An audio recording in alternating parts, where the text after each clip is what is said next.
house was quiet, save for the gentle snoring of her husband beside her. She was just about to drift off when a sound caught her attention. Muffled whispers drifted down the hallway from Sophie's room.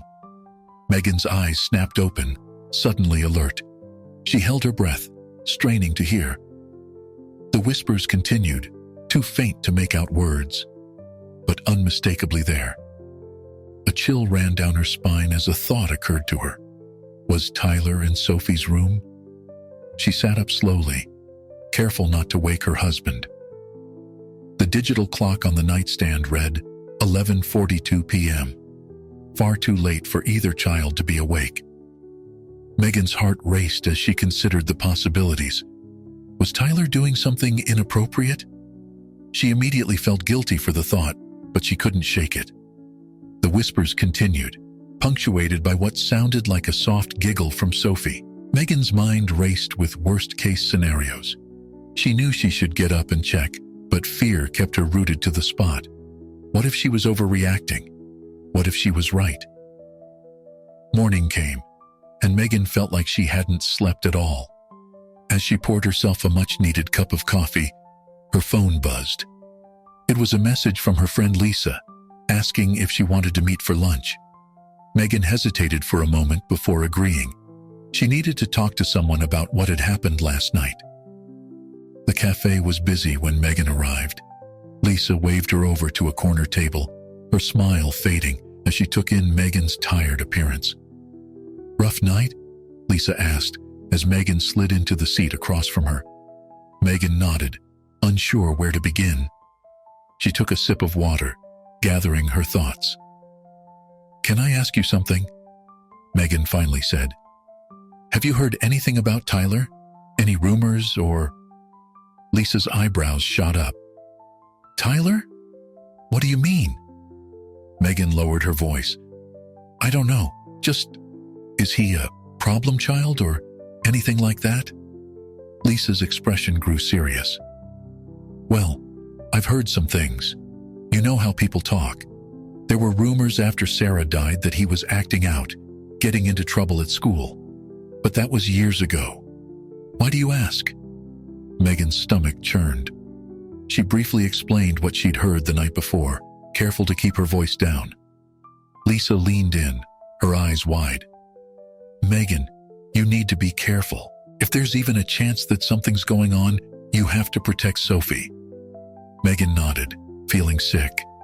She'd hoped Lisa would tell her she was being paranoid, that she had nothing to worry about. Instead, she left the cafe with more doubts than ever, her mind racing with what she should do next. Megan decided to take a more proactive approach to understanding Tyler. She planned to spend more time with him, hoping to bridge the gap that seemed to exist between them. One afternoon, she invited Tyler to help her bake cookies, an activity she thought might appeal to a growing boy. "Tyler, want to give me a hand with these chocolate chip cookies?" Megan called out, trying to keep her voice light and casual. Tyler appeared in the kitchen doorway, his expression guarded. Sure, I guess," he mumbled, shuffling towards the counter. As they worked side by side, Megan attempted to engage Tyler in conversation. She asked about school, his friends, his hobbies. Tyler's responses were short and non-committal, often just a shrug or a single word. The more Megan tried to connect, the more distant Tyler seemed to become. At one point, their hands brushed as they both reached for the bag of chocolate chips. Tyler jerked his hand away as if he'd been burned, avoiding eye contact. Megan felt a pang of hurt and frustration. Why was it so difficult to connect with her stepson? The cookies finished baking, filling the kitchen with a warm, sweet aroma. As Tyler reached for one, Megan saw an opportunity. "These remind me of baking with my mom when I was your age," she said, hoping to spark a personal conversation. Tyler paused, cookie halfway to his mouth. For a moment, Megan thought she saw a flicker of emotion in his eyes, but then it was gone, replaced by that same guarded look. "Cool," he said flatly, then turned and left the kitchen, leaving Megan feeling more insecure than ever about her place in the family. Later that evening, Megan decided to have a talk with Sophie. She found her daughter in her room, playing with her dolls. "Hey, sweetheart," Megan said, sitting on the edge of Sophie's bed. "Can we talk for a minute?" Sophie looked up, her big brown eyes curious. "Okay, Mommy." Megan took a deep breath, trying to figure out how to approach the subject delicately. "Sophie, I was wondering, does Tyler ever come into your room at night?" Sophie's brow furrowed in confusion. "Sometimes," she said slowly. Megan's heart rate quickened. "And what does he do when he comes in?" Sophie shrugged, turning her attention back to her dolls. "We just talk sometimes. Or he reads me stories when I can't sleep." Megan pressed further, trying to keep her voice calm. "Does he ever touch you in a way that makes you feel uncomfortable?" Sophie looked up, clearly puzzled by the question. "No. Tyler's nice. He's my big brother." The conversation left Megan feeling both relieved and more confused than ever. Sophie didn't seem distressed, but there was still something about her hesitation that nagged at Megan. As the days passed, Megan found herself increasingly preoccupied with her concerns about Tyler and Sophie. She started a journal, meticulously noting down every interaction, every overheard conversation, every gut feeling that something wasn't quite right. One evening, as she sat at the kitchen table writing in her journal, her husband walked in. "What's that?" he asked, gesturing to the notebook. Megan quickly closed it. "Oh, just some notes for work," she lied, feeling a twinge of guilt. She hadn't shared her concerns with her husband yet, unsure of how he would react. As she lay in bed that night, Megan stared at the ceiling, her mind racing. Was she overreacting? Was she letting her insecurities as a stepmother cloud her judgment? Or was there really something sinister going on under her own roof? She turned on her side, watching her husband's peaceful, sleeping face. How could she bring this up to him without sounding paranoid or accusatory? And what if she was wrong? What if her suspicions ended up destroying the fragile family dynamic they had worked so hard to build? Megan closed her eyes, trying to will herself to sleep. But she knew that tomorrow, and the day after, and the day after that, she would continue to watch, to listen, and to worry. Because if there was even a chance that Sophie was in danger, she had to know. She had to protect her daughter, no matter the cost. The clock on Megan's nightstand read 11:30 p.m. She lay in bed, fully clothed, her heart pounding in her chest. Tonight was the night. After weeks of observing, noting, and worrying, she had decided to take action. She would find out once and for all what was happening in Sophie's room at night. Megan's fingers tightened around the small flashlight she held. Her husband was away on a business trip, which made this the perfect opportunity. She had put Sophie to bed hours ago, and the house had been quiet ever since. But Megan knew better. She had heard the telltale creaks of floorboards, the soft whispers that carried through the stillness of the night. At precisely 11:45 p.m., Megan swung her legs over the side of the bed. She stood up slowly, wincing as the floorboard beneath her feet groaned. She paused, listening intently for any sign that she had been heard. Silence. Taking a deep breath, Megan moved towards her bedroom door. She opened it a crack, peering out into the darkened hallway. The house seemed to hold its breath, waiting. Megan stepped into the hallway, her bare feet silent on the carpet. She moved like a shadow, keeping close to the wall. Sophie's room was at the end of the hall, the door slightly ajar. A faint glow spilled out from the crack, confirming Megan's suspicions. Someone was in there. As she crept closer, Megan's mind raced with possibilities. What would she do if she caught Tyler in the act of something? Should she confront him immediately? Call the police? Her palms were sweaty, making it difficult to keep a firm grip on the flashlight. Just as she reached Sophie's door, a sound made her freeze. Laughter. Not just Sophie's high-pitched giggle, but a deeper chuckle that could only belong to Tyler. The sound was so unexpected that for a moment, Megan forgot to be afraid. Curiosity overcame caution, and Megan leaned forward, positioning her eye at the crack in the door. The scene that greeted her was both familiar and strange. Tyler sat on the edge of Sophie's bed, a large book open on his lap. Sophie was tucked under her covers, her eyes wide with wonder as she listened to Tyler read. "And the brave knight raised his sword, ready to face the dragon," Tyler read, his voice taking on different tones for each character. Sophie gasped in anticipation.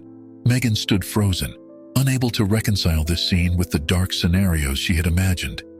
Tyler, the boy she had feared might be a threat, was simply reading a bedtime story to his little sister. As she watched, Tyler finished the chapter and closed the book. "All right, Soph, that's enough for tonight. Time for sleep." Sophie pouted. "But I want to know what happens next."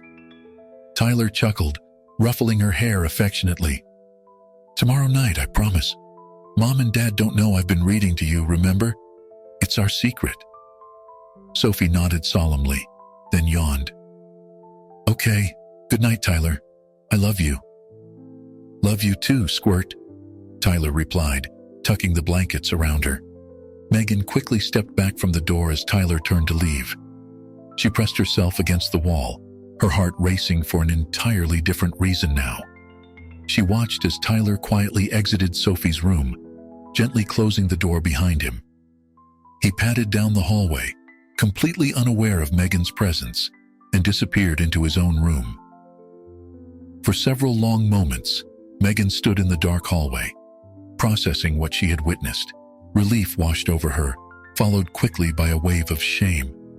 How could she have suspected Tyler of something so horrible?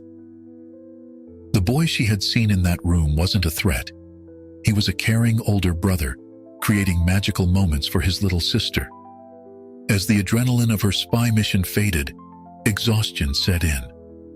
Megan made her way back to her bedroom, her mind whirling with the implications of what she had discovered. She had been so wrong, so unfair to Tyler. The realization brought tears to her eyes. Lying in bed, Megan knew she had a lot of work to do. She needed to rebuild her relationship with Tyler, to show him that she trusted and cared for him. And somehow, she needed to forgive herself for allowing her fears and insecurities to cloud her judgment so severely. As she drifted off to sleep, Megan made a promise to herself. Tomorrow would be a new day, a fresh start.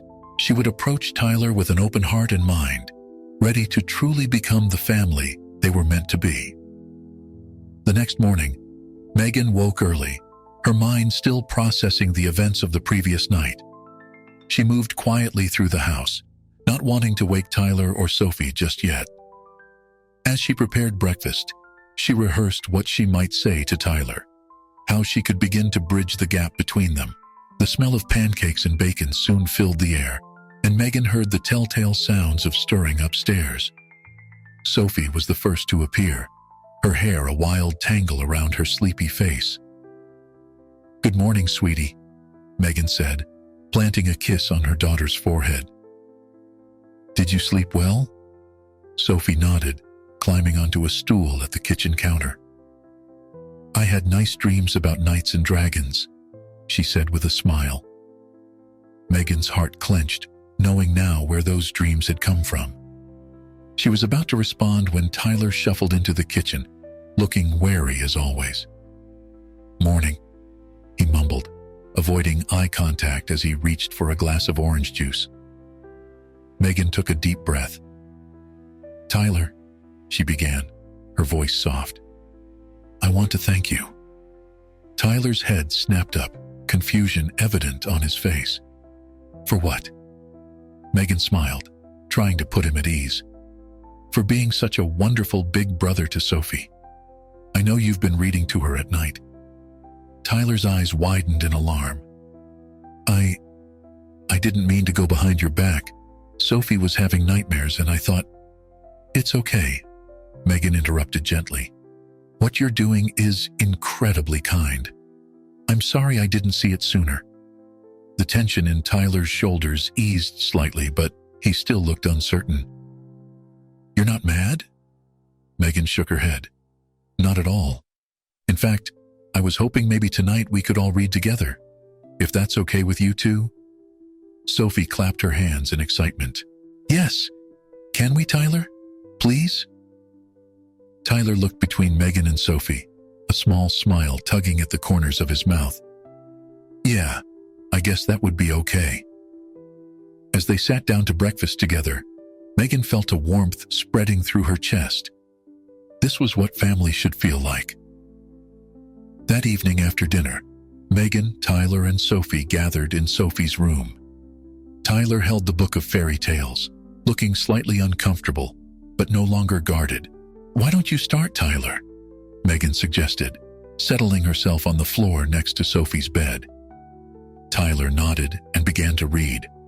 His voice, initially hesitant, grew stronger as he fell into the rhythm of the story. Megan watched in wonder as he effortlessly switched between character voices, bringing the tale to life. Sophie listened with rapt attention, her eyes shining with joy. But it was Tyler who truly captivated Megan. She saw a side of him she had never noticed before, gentle, patient, and deeply caring.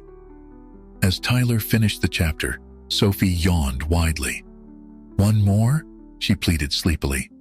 Tyler looked to Megan, who nodded with a smile. "One more," she agreed. This time, Megan joined in, alternating pages with Tyler. Their voices blended together, weaving a tapestry of words that soon lulled Sophie to sleep. With Sophie tucked in, Megan and Tyler quietly left the room. In the hallway, an awkward silence fell between them. "Tyler," Megan said softly, "I want you to know how proud I am of you. What you do for Sophie, it's really special."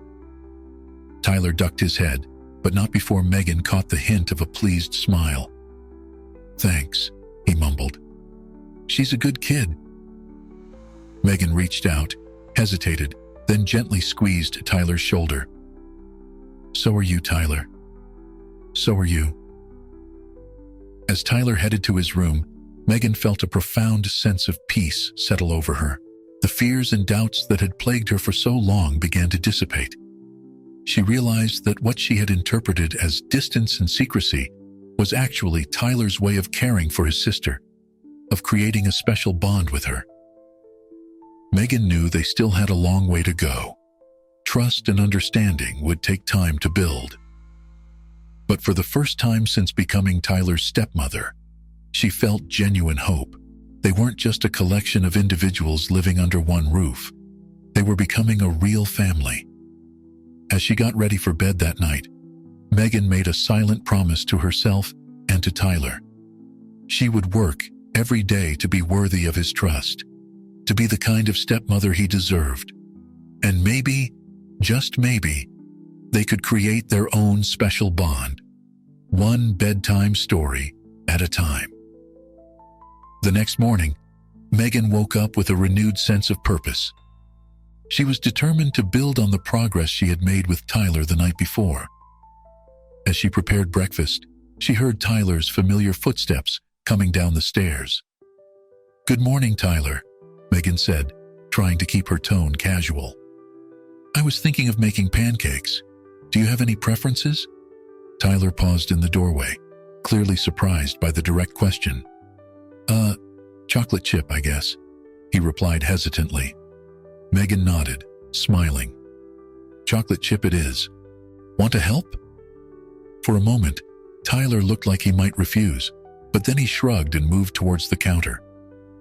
"Sure, why not?" As they worked side by side, mixing batter and heating the griddle, Megan searched for the right words to express what she wanted to say.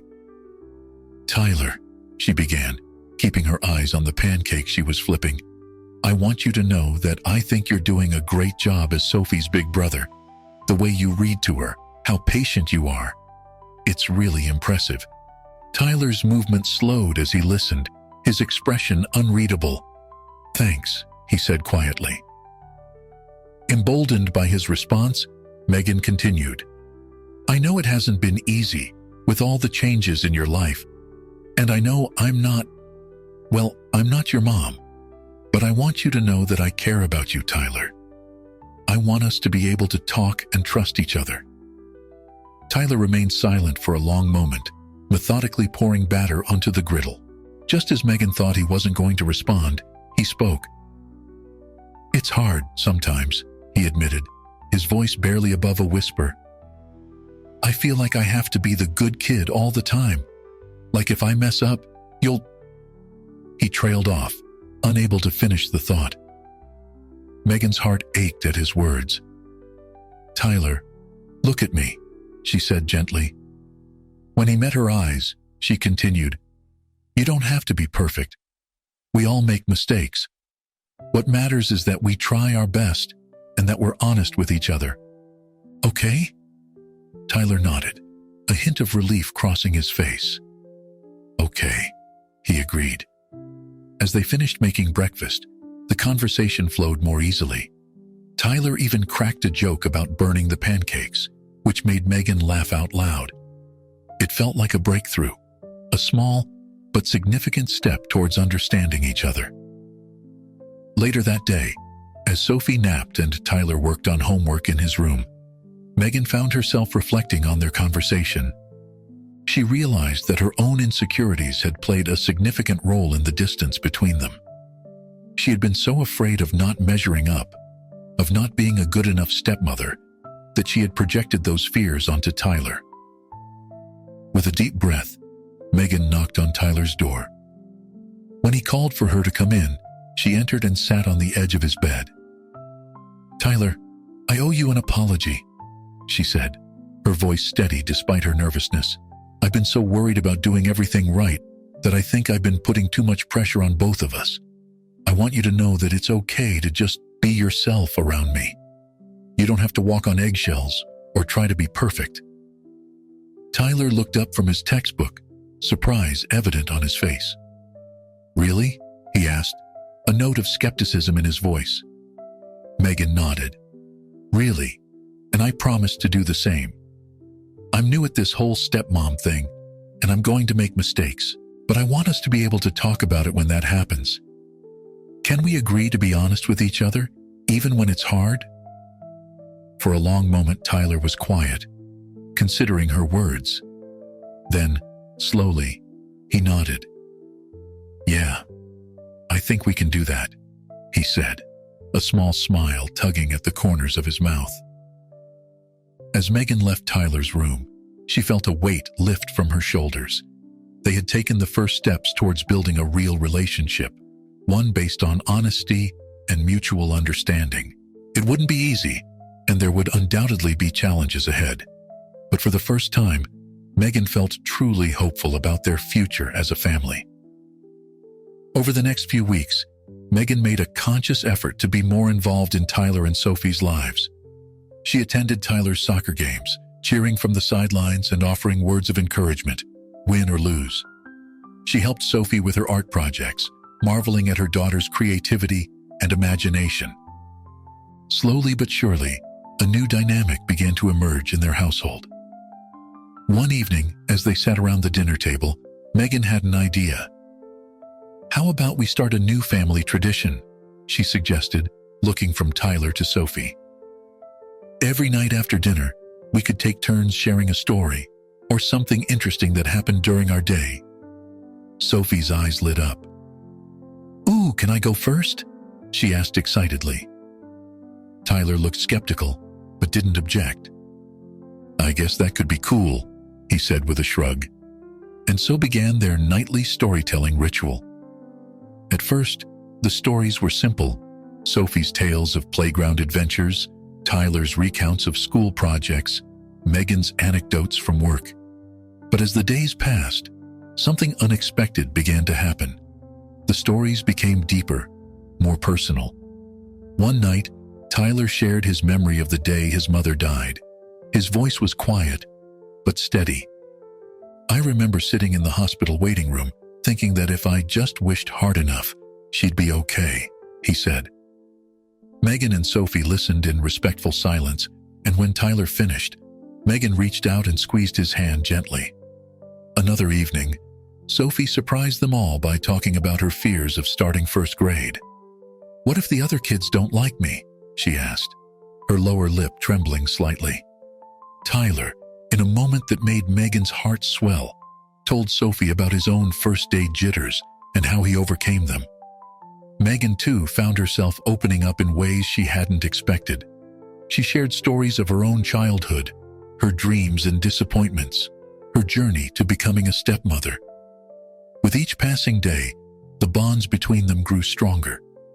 The storytelling sessions became a safe space, a time when fears could be voiced, hopes could be shared, and understanding could flourish. They laughed together over funny mishaps, celebrated each other's successes, and offered comfort during moments of vulnerability. One night, as they sat in the living room, their usual spot for storytelling, Tyler cleared his throat nervously. I wrote something," he said, pulling a crumpled piece of paper from his pocket. "It's kind of a story, but also kind of a poem. Is it okay if I read it?" Megan and Sophie nodded encouragingly, and Tyler began to read. His words painted a picture of a family, not perfect, but real. He spoke of a little sister who could be annoying but was also his best friend, of a stepmother who tried hard and cared deeply, of a father who worked long hours but always made time for bedtime stories. As Tyler finished reading, there wasn't a dry eye in the room. Sophie threw her arms around her brother, and Megan felt a lump in her throat.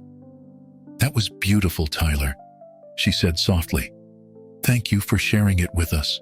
Tyler ducked his head, embarrassed but pleased. "Thanks for listening," he mumbled. In that moment, Megan realized how far they had come. The walls that had once divided them were crumbling, replaced by bridges of understanding and affection. They weren't just telling stories anymore. They were writing their own story together, as a family. As the weeks turned into months, their nightly tradition evolved. Sometimes they played board games instead of telling stories. Other nights, they worked on a puzzle together or watched a movie. But no matter what they did it together, sharing their thoughts, feelings, and experiences. Megan knew there would still be challenges ahead. Blending a family was never easy, and they would undoubtedly face more obstacles. But as she looked at Tyler and Sophie, laughing together over a silly joke, she felt a deep sense of contentment. They were no longer strangers living under the same roof. They were a family, bound together by love, trust, and the stories they shared. As the family dynamic continued to improve, Megan felt a growing sense of confidence in her role as a stepmother. She decided it was time to take a bold step forward in solidifying their family unit. After discussing it with her husband, she made a decision that both excited and terrified her. She would invite Tyler's biological mother, Sarah's sister Emily, over for dinner. Megan's hands shook slightly as she dialed Emily's number. When Emily answered, Megan took a deep breath and extended the invitation. To her surprise, Emily accepted readily, her voice warm and curious. The day of the dinner arrived, and tension filled the air. Tyler paced nervously in his room, while Sophie peppered Megan with questions about the aunt she barely remembered. Megan busied herself in the kitchen, channeling her anxiety into preparing the perfect meal. As the doorbell rang, Megan smoothed her dress and plastered on a smile. She opened the door to find Emily standing there, a bottle of wine in her hands, and an uncertain smile on her face. "Welcome, Emily," Megan said, stepping aside to let her in. "We're so glad you could make it." Emily nodded, her eyes scanning the room. "Thank you for inviting me.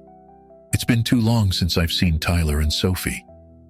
As if on cue, Tyler appeared at the top of the stairs.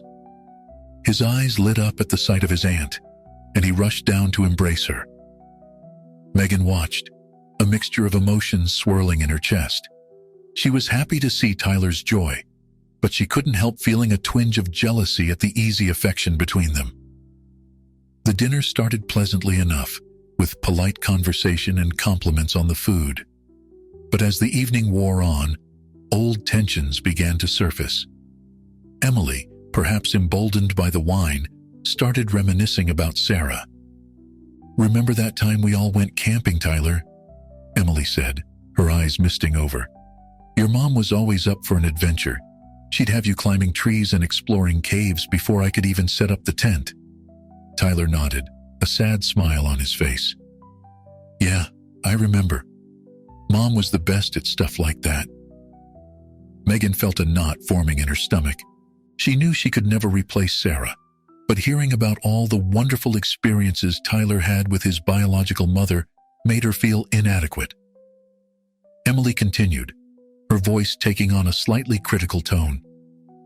"It's so important to keep Sarah's memory alive for the kids. I hope you're doing that, Megan. They need to know where they come from." Megan felt her cheeks flush. "Of course," she said, trying to keep her voice steady. "We talk about Sarah often. She'll always be an important part of Tyler's life." Emily nodded, but there was a skeptical look in her eyes that made Megan's insecurities flare up again. She found herself second-guessing every decision she'd made as a stepmother, wondering if she'd done enough to honor Sarah's memory. The conversation continued to revolve around Sarah, with Emily sharing story after story. Megan noticed Tyler becoming increasingly withdrawn, his earlier excitement fading into a somber mood. Sophie, too young to remember much about her father's first wife, fidgeted uncomfortably in her seat. Megan tried to steer the conversation to more neutral topics, but Emily seemed determined to keep the focus on Sarah. As the tension in the room grew palpable, Megan felt her confidence crumbling. All the progress she thought they'd made as a family suddenly seemed fragile and uncertain. Just as Megan was about to excuse herself to compose herself in the kitchen, Tyler spoke up. His voice was quiet, but firm. "Aunt Emily, I love hearing stories about Mom, but can we talk about something else? Maybe you'd like to hear about what Sophie and I have been up to lately?" Emily looked taken aback, but nodded slowly. "Of course, sweetie. I'd love to hear about what you've been doing." As Tyler began to share stories about his soccer team and Sophie's art projects, Megan felt a rush of gratitude towards her stepson. He had sensed her discomfort and taken action to change the dynamic. It was a small gesture, but it spoke volumes about how far they'd come. The rest of the evening passed more smoothly, but Megan couldn't shake the feeling of being compared to Sarah. As she bid Emily goodbye at the door, promising to stay in touch, she felt a mix of relief and uncertainty. The dinner had brought to the surface issues she thought she'd resolved, leaving her questioning once again whether she could ever truly be the mother Tyler and Sophie needed. After Emily left, the house felt charged with unspoken tension. Megan busied herself with cleaning up, her mind racing with doubts and insecurities. She barely noticed when her husband offered to put Sophie to bed, leaving her alone in the kitchen with her thoughts. As she scrubbed a particularly stubborn pot, Megan felt tears begin to well up in her eyes. The evening had brought all her fears and insecurities rushing back to the surface. Was she doing enough? Could she ever measure up to the memory of Sarah? The weight of these questions felt suffocating. Needing a moment to compose herself, Megan stepped out onto the back porch. The cool night air helped clear her head, but the gnawing doubt remained. She thought about Tyler's face as Emily shared stories of Sarah, the wistful look in his eyes. How could she ever hope to fill that void? Lost in her thoughts, Megan didn't hear the soft footsteps behind her until Tyler's voice broke the silence. "Megan, are you okay?" Startled, Megan quickly wiped her eyes and turned to face her stepson. "Oh, Tyler, I'm fine, just getting some fresh air." Tyler's brow furrowed, clearly not buying her explanation. "Is it because of what Aunt Emily said? About my mom?" Megan hesitated, unsure how much to share. But remembering their promise of honesty, she decided to open up. Partially, yes. Sometimes I worry that I can't be what you and Sophie need, that I'll never measure up to your mom. Tyler was quiet for a moment, his expression thoughtful. Then, to Megan's surprise, he stepped forward and awkwardly patted her arm. You don't have to be her, you know. You're you, and that's good too. Megan felt a lump form in her throat at Tyler's words. Before she could respond, he continued, his voice soft but steady. Mom was great, but she's gone. You're here, and you try really hard. That means a lot. Overwhelmed by emotion, Megan pulled Tyler into a hug. To her surprise and delight, he didn't pull away. They stood there for a moment, the embrace saying more than words ever could. When they finally separated, Tyler looked a bit embarrassed, but gave Megan a small smile. I'm gonna head to bed. Good night, Megan. Good night, Tyler, Megan replied, her heart feeling lighter than it had all evening. As Tyler disappeared back into the house, Megan took a deep breath, feeling some of her doubts begin to dissipate. She was about to follow him inside when she heard Sophie's voice calling from her bedroom window. Mommy, can you come here? I have something for you. Curious, Megan made her way back inside and up to Sophie's room. She found her daughter sitting cross-legged on her bed, a piece of paper clutched in her hands. What is it, sweetie? Megan asked, sitting down next to Sophie. Sophie thrust the paper into Megan's hands. I made this for you, to make you feel better. Megan looked down at the drawing. It was a crayon illustration of 3 figures, clearly meant to be Tyler, Sophie, and Megan, all holding hands and smiling. Above them, in Sophie's wobbly handwriting, were the words, Our Family. Megan felt her eyes fill with tears again, but this time they were tears of joy. Oh, Sophie, she whispered, pulling her daughter close. It's beautiful. Thank you so much. As she held Sophie, Megan's gaze fell on the drawing again. It wasn't a perfect representation. The proportions were off, and the colors were wild and unrealistic. But in its imperfection, it captured something essential about their family. They weren't perfect, but they were real. They were trying, growing, learning together. In that moment, Megan made a decision. She wouldn't try to replace Sarah or compete with her memory. Instead, she would focus on being the best version of herself, on loving Tyler and Sophie in her own unique way. She would embrace the messy, imperfect, beautiful reality of their blended family. As she tucked Sophie back into bed and made her way to her own room, Megan felt a renewed sense of purpose. The road ahead might not be easy, but she was committed to building a loving home for her family, one day at a time. As weeks passed, Megan continued to work on strengthening her relationship with Tyler and Sophie. One afternoon, while helping Tyler with his homework, she noticed he seemed distracted and upset. Is everything okay, Tyler? Megan asked gently, setting aside the math textbook. Tyler hesitated, then shook his head. Not really. There's this group of kids at school. They've been giving me a hard time. Megan's heart sank. Bullying? She asked, trying to keep her voice calm. Tyler nodded, looking down at his hands. They found out about Mom. They keep saying stuff like I'm broken or cursed because she died. Anger flared in Megan's chest, but she pushed it aside, focusing on Tyler's needs. I'm so sorry you're going through that, Tyler. Have you told anyone at school? Tyler shrugged. I don't want to make it worse. Besides, I should be able to handle it on my own, right? Megan reached out, placing her hand on Tyler's shoulder. Tyler, look at me, she said softly. When he met her eyes, she continued, asking for help doesn't make you weak. It makes you strong. You don't have to face this alone. For a moment, Tyler's tough exterior cracked, and Megan saw the vulnerability beneath. Will you help me? He asked, his voice barely above a whisper. "Of course," Megan replied without hesitation. "We'll figure this out together." Over the next few days, Megan worked closely with Tyler and the school administration to address the bullying situation. She attended meetings, helped Tyler document the incidents, and even role-played scenarios with him to build his confidence in standing up for himself. As they collaborated on this challenge, Megan noticed a shift in her relationship with Tyler.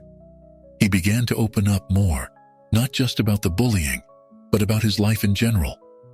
They started working on his school projects together, with Megan offering guidance and support. One evening, as they put the finishing touches on a science fair project, Tyler suddenly said, "You know, Megan, you're pretty good at this mom stuff." Megan felt her heart swell with emotion. "Thanks, Tyler. That means a lot to me." Tyler nodded, then hesitated before speaking again. I have something I want to show you." He reached into his backpack and pulled out a small, worn notebook. "It's kind of like a diary. I've been writing in it since Mom died." Megan's eyes widened in surprise. "Tyler, that's wonderful. Writing can be such a great way to process emotions." Tyler nodded, fidgeting with the notebook. "Yeah, it helps sometimes. I was wondering, maybe you'd like to read some of it? If you want to, I mean." Megan felt a lump form in her throat. This was a huge step for Tyler, a sign of trust she hadn't dared hope for so soon. "I'd be honored, Tyler. Thank you for sharing this with me." As Tyler handed her the notebook, their eyes met, and Megan saw a flicker of something new there. Trust, perhaps even the beginnings of love. She knew that reading Tyler's private thoughts would be both a privilege and a responsibility, one she didn't take lightly. That night, after Tyler and Sophie were in bed, Megan sat down with the notebook. As she read through Tyler's entries, she felt as though she was seeing him, truly seeing him. For the first time, his fears, his hopes, his memories of Sarah, his struggles to adapt to their new family dynamic. It was all there, laid bare in his honest, unfiltered words. There were moments when Megan had to pause, overwhelmed by emotion. She read about Tyler's initial resentment towards her, his fear of forgetting his mother, his gradual acceptance of their new family arrangement. But what struck her most were the recent entries, where Tyler wrote about feeling safe with Megan, about appreciating her efforts to understand him. As she closed the notebook, wiping tears from her eyes, Megan felt a profound sense of connection to her stepson. She realized that in trying to help Tyler, she had also allowed herself to be vulnerable, to show him her own fears and insecurities. This mutual openness had created a bond between them, one that went beyond the traditional step-parent-stepchild relationship. Megan knew there would still be challenges ahead. The bullying situation wasn't fully resolved, and the shadow of Sarah's memory would always be present. But for the first time, she felt truly confident in her role as Tyler's stepmother. She wasn't trying to replace Sarah. She was creating her own unique relationship with Tyler, one built on trust, understanding, and shared experiences. As she went to bed that night, Megan felt a sense of peace settle over her.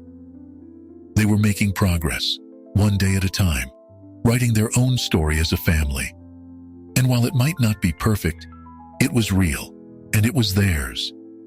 The following weeks brought a sense of normalcy and routine to their household. Megan continued to support Tyler through his school challenges, and their bond grew stronger with each passing day. One evening, as Megan was tidying up Tyler's room while he was at soccer practice, she accidentally knocked over a stack of books on his desk. As she bent to pick them up, a familiar notebook caught her eye. It was Tyler's diary, the one he had shared with her. Megan hesitated, torn between respecting Tyler's privacy and her curiosity about any new entries. After a moment of internal debate, she decided to leave it be, placing it back on the desk.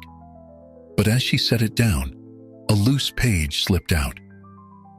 Megan's eyes widened as she read the first few lines, her heart beginning to race.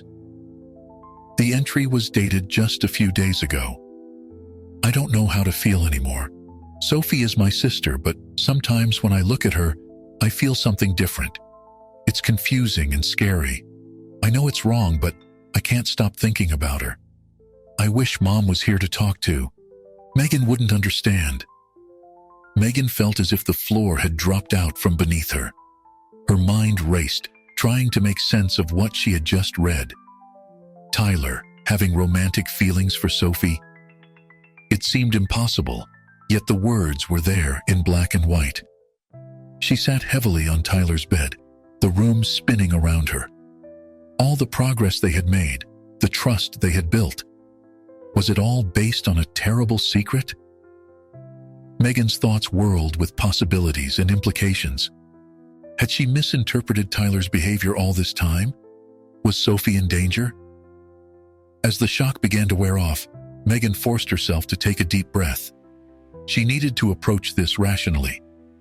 Confronting Tyler directly might cause him to shut down or lash out, but she couldn't ignore what she had read either. Just then, she heard the front door open and Tyler's voice calling out. Quickly, Megan replaced the loose page in the diary and left Tyler's room, her mind still reeling. Over dinner, Megan found herself watching Tyler intently, searching for any sign of his hidden feelings. Tyler, sensing her scrutiny, grew increasingly uncomfortable. "Is everything okay, Megan?" he asked, pushing his food around his plate. Megan forced a smile. "Everything's fine, just a bit tired, that's all." But as she lay in bed that night, sleep eluded her. She couldn't shake the feeling that she had missed something crucial, that she had failed both Tyler and Sophie somehow. The next morning, Megan decided she needed to investigate further before jumping to conclusions. She started paying closer attention to Tyler's interactions with Sophie, looking for any inappropriate behavior. To her relief, she saw nothing out of the ordinary, just a caring older brother looking out for his little sister. Still, the words from Tyler's diary haunted her. Megan knew she needed to address this somehow, but she was at a loss as to how to proceed. It was Sophie who inadvertently provided the breakthrough. One afternoon, as Megan was helping her with homework, Sophie suddenly said, "Mommy, can I tell you a secret?" Megan's heart rate quickened. "Of course, sweetie. You can tell me anything." Sophie leaned in close, whispering, "Tyler's been helping me with a special project. We're writing a story together, but it's a surprise for you and Daddy. Please don't tell." Relief washed over Megan, followed quickly by confusion. A story? Could that explain the entry in Tyler's diary? That evening, after Sophie had gone to bed, Megan approached Tyler in the living room. "Tyler," she began carefully, "I need to talk to you about something important." Tyler looked up, his expression guarded. "Okay." Megan took a deep breath. "I accidentally saw an entry in your diary the other day. I wasn't snooping, I promise, but I read something that worried me. Something about your feelings for Sophie?" Tyler's face went pale, then red. For a moment, Megan feared he would run from the room. But then, to her surprise, he burst out laughing. "Oh my God, Megan," he said, wiping tears from his eyes. "Is that what you've been so weird about? It's not what you think at all." Confused, Megan listened as Tyler explained. The feelings he had written about were actually his character's feelings in the story he and Sophie were writing together. A fantasy tale about a knight who falls in love with a princess who turns out to be his long-lost sister. "We were trying to figure out how to write those complicated emotions," Tyler said, still chuckling. "I guess I should have been clearer in my diary." Megan felt a wave of relief so strong it made her dizzy. "Oh, Tyler," she said, laughing and crying at the same time. "I'm so sorry I doubted you. I should have just asked you directly." Tyler's expression softened. "It's okay, Megan. I know you were just trying to protect Sophie. And me, I guess. That's what moms do, right? Megan pulled Tyler into a tight hug, marveling at how close they had come to a misunderstanding that could have torn their family apart. As they sat together, talking and laughing about the mix-up, Megan realized something profound. The real story wasn't about hidden feelings or dark secrets. It was about trust, communication, and the power of family. It was about a group of people brought together by circumstance, choosing every day to love and support each other, despite their differences and challenges. As she looked at Tyler, seeing not just her stepson, but a young man she had come to love as her own, Megan knew that their family's story was far from over. There would be more chapters to write, more challenges to face. But together, they would navigate whatever came their way, one page at a time. In a quaint American town, three cousins embark on a summer journey of discovery, unearthing long-buried family secrets in their grandparents' basement. As they delve into a treasure trove of old photographs and letters, Mia, Oliver, and Lucas uncover a tapestry of love, sacrifice, and resilience that spans generations. Their nightly gatherings become a portal to the past, revealing tales of forbidden romance, wartime heroism, and unexpected connections to their town's very foundation. But as they piece together their family's hidden history, they find themselves confronting their own personal challenges and forging unbreakable bonds. Little do they know that their innocent exploration will lead to a shocking revelation that will change their lives forever. What began as a summer pastime evolves into a transformative experience, teaching them the true meaning of family, acceptance, and the power of shared stories. If you love your family and want to listen to amazing and shocking stories, click on subscribe and avoid 20 years of bad luck in your life. As the sun dipped below the horizon, casting long shadows across the sleepy town, three cousins made their way to their grandparents' house. Mia, Oliver, and Lucas had fallen into a comfortable routine this summer, eagerly anticipating their nightly rendezvous in the basement. The old wooden stairs creaked under their feet as they descended, the musty scent of aged timber filling their nostrils. The basement was a world unto itself, a repository of family history and forgotten treasures. Mismatched furniture, collected over decades, created a cozy atmosphere. The cousins settled onto well-worn cushions, arranging themselves in a semicircle facing their grandmother, who sat in her favorite rocking chair. "What story will you tell us tonight, Grandma?" Oliver asked, his eyes shining with anticipation. At 14, he was the oldest of the three, but his enthusiasm for these gatherings rivaled that of his younger cousins. Grandma Ellen's eyes twinkled as she leaned forward, her voice taking on a conspiratorial tone. "Tonight, I'll tell you about my childhood during the Great Depression." The cousins leaned in, captivated by the promise of a glimpse into their grandmother's past. As Ellen began her tale, the basement faded away, replaced by vivid images of a hardscrabble life in the 1930s. She painted pictures with her words, of empty cupboards and worn-out shoes, of families banding together to share what little they had. The cousins listened, wide-eyed, as their grandmother described the ingenuity and resilience that saw her family through those tough times. "We may not have had much," Ellen concluded, "but we had each other. And in the end, that's what mattered most." A comfortable silence fell over the basement as the cousins absorbed the story.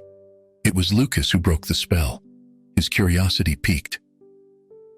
"Grandma, do you have any old things from back then?" he asked. Ellen's smile widened. "As a matter of fact, I think there might be a box or two tucked away in the corner. Why don't you kids go take a look?" Excited by the prospect of tangible links to the past, the cousins scrambled to their feet. They made their way to the far corner of the basement, where stacks of boxes and old furniture created a makeshift maze. After a few minutes of searching, Mia's triumphant voice rang out. "I found something," she called, pulling a dust-covered box from beneath an old end table. Oliver and Lucas hurried over, helping Mia carry the heavy box to the center of the room. With trembling hands, they lifted the lid, revealing a treasure trove of memories. Faded photographs, their edges worn and curling, lay atop a pile of yellowed envelopes. "Oh my," Ellen breathed, leaning forward to peer into the box. "I'd forgotten all about these." The cousins carefully began to sift through the contents, handling each item with reverence. They passed around black and white photographs, marveling at the fashions of a bygone era and trying to spot familiar features in the faces of their ancestors. "Look at this one," Oliver said, holding up a photo of a young couple. "Is that you, Grandma?" Ellen took the photo, her eyes misting over with nostalgia. "That's me and your grandfather on our wedding day," she confirmed. "We were so young then, barely older than you are now, Oliver." As they continued to explore the box's contents, Lucas picked up one of the envelopes. "There are letters in here," he announced, carefully extracting a fragile piece of paper. The cousins gathered around as Lucas began to read aloud, his voice stumbling over unfamiliar phrases and elegant handwriting. It was a love letter, passionate and poetic, speaking of a romance that seemed to transcend time itself. As the night wore on, the basement became a cocoon of shared discovery. The cousins took turns reading letters, examining photos, and listening to their grandmother's commentary. With each new revelation, they felt a growing connection, not just to their family's past, but to each other. It was well past midnight when they finally packed away the box, reluctantly preparing to head home. But as they climbed the stairs, each cousin knew that this was just the beginning. The dusty box in the basement had opened a door to a world of family secrets and untold stories, and they were determined to uncover them all. The following evening, Mia, Oliver, and Lucas reconvened in the basement with renewed enthusiasm. The box of family mementos sat in the center of their circle, beckoning them to delve deeper into their shared history. Mia reached for one of the letters they hadn't read the night before. Her brow furrowed as she unfolded the delicate paper, its creases well worn from years of handling. As she began to read aloud, her voice filled with growing excitement. "My dearest Margaret," Mia read, her eyes widening. "Another week has passed, and still, I find my thoughts consumed by you. The feud between our families seems more foolish with each passing day. How can they not see that our love transcends their petty grievances?" Oliver and Lucas leaned in, captivated by the unfolding tale.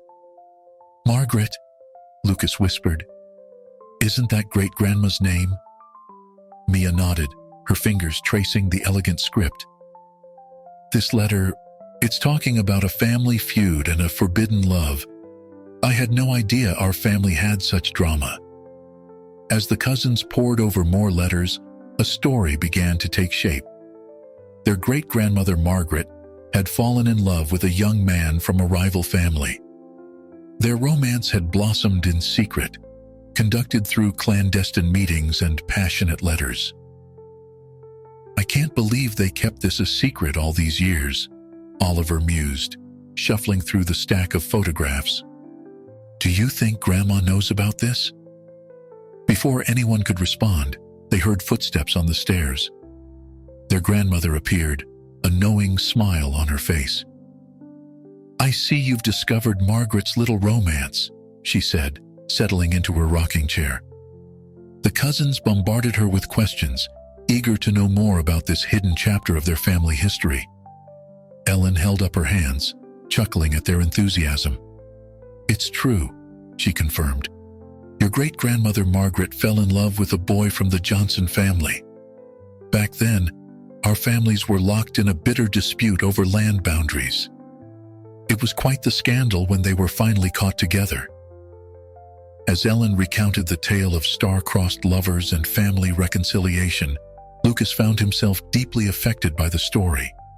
His parents' recent separation had left him feeling adrift, questioning the very concept of lasting love.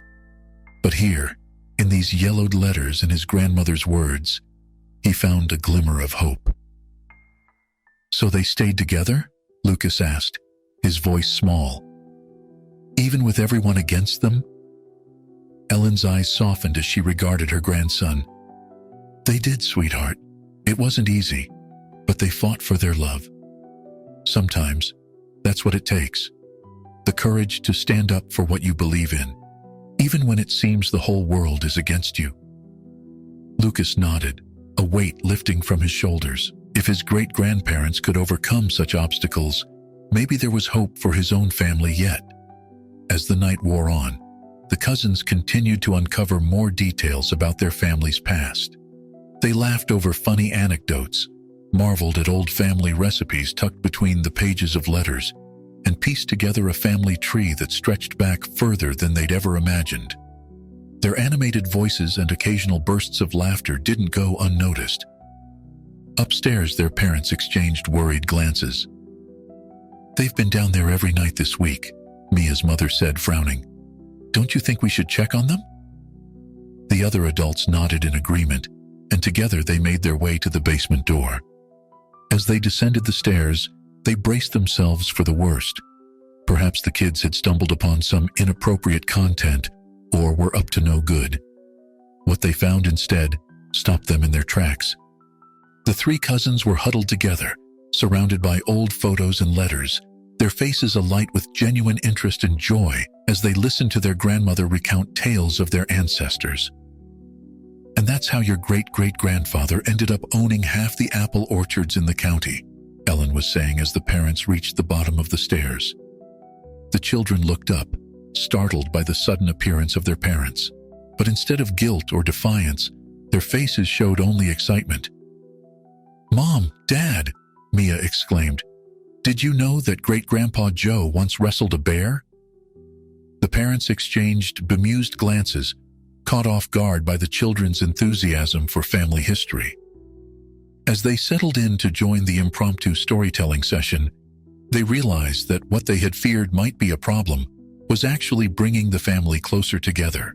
As the night drew to a close, the cousins reluctantly packed away the box of memories. But each of them knew that this was just the beginning. They had only scratched the surface of their family's rich history, and they were eager to uncover more. Lucas, in particular, felt a newfound sense of connection to his roots. As he climbed the stairs to head home, he found himself looking at his parents with fresh eyes.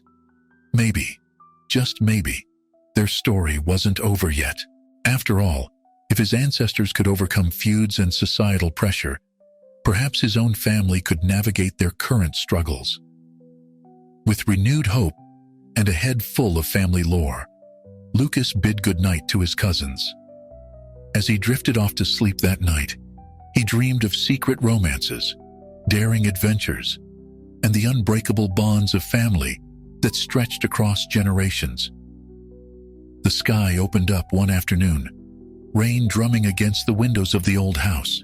Mia, Oliver, and Lucas found themselves once again in the basement, but this time with a purpose beyond mere exploration. Inspired by the wealth of stories they had uncovered, they decided to embark on an ambitious project, writing a book about their family history. "We should start with Great-Grandma Margaret's love story," Mia suggested, her fingers flying across the keyboard of her laptop. At 13, she was the family's aspiring writer, always scribbling in notebooks or typing away on her computer. Oliver nodded enthusiastically. "And we can include Grandpa Joe's bear wrestling story too," he added, sketching out a rough timeline on a large piece of paper spread across the floor. Lucas, the youngest at 11, sat cross-legged on an old armchair, flipping through the stack of photos they had discovered. "How about we include some of these pictures?" he asked. "They really bring the stories to life." As the rain continued to pour outside, the cousins lost themselves in their project. They argued good-naturedly about which stories to include, how to structure the book, and who would write which sections. The basement filled with the sound of typing, the rustling of papers, and occasional bursts of laughter as they recalled particularly amusing anecdotes. As they worked, Oliver found himself increasingly drawn to the tales of perseverance and triumph over adversity. He thought about his own struggles at school, the difficulty he had with math, The way some kids teased him about his stutter when he got nervous during presentations. "You know," he said during a lull in their work, "hearing about how our great-grandparents overcame so much, it kind of makes my problem seem small in comparison." Mia looked up from her laptop, her expression softening. "What do you mean?" Oliver hesitated, then plunged ahead. "Well, like how I've been having trouble in math class, and sometimes I get teased about my stutter. But then I think about great-grandpa surviving the Depression, or great-grandma Margaret standing up to her whole family for love. It makes me feel like I can handle my stuff too, you know?" Lucas nodded vigorously. "Totally. It's like, if they could do all that, we can do anything." Mia smiled, reaching out to squeeze Oliver's hand. "That's a great way to look at it. Maybe we should include a section in the book about how their stories inspire us today." As they resumed their work with renewed enthusiasm, Mia found herself reflecting on her own challenges. She had always put immense pressure on herself to excel academically, often staying up late to study and fretting over every test score. The stress had been taking its toll, leaving her feeling constantly anxious and overwhelmed. "Guys," she said hesitantly, "can I tell you something?" Oliver and Lucas looked up, sensing the seriousness in her tone. "I've been really stressed about school lately," Mia admitted. "I feel like I have to be perfect all the time, and it's kind of crushing me." There was a moment of silence as her cousins absorbed this information. Then Lucas spoke up, his voice uncharacteristically serious. "You don't have to be perfect, Mia," he said. "Look at all the people in our family history. They made mistakes, they faced challenges, but they kept going. That's what matters." Oliver nodded in agreement. "Yeah, and you're already amazing. You're smart and kind, and you're writing most of this book. You don't need to stress yourself out trying to be even more perfect." Mia felt tears prick at her eyes, touched by her cousin's support. "Thanks, guys," she said softly. "I guess we're all dealing with our own stuff, huh?" As the afternoon wore on, their conversation turned from the past to the present. They shared their fears and insecurities, offering each other support and encouragement.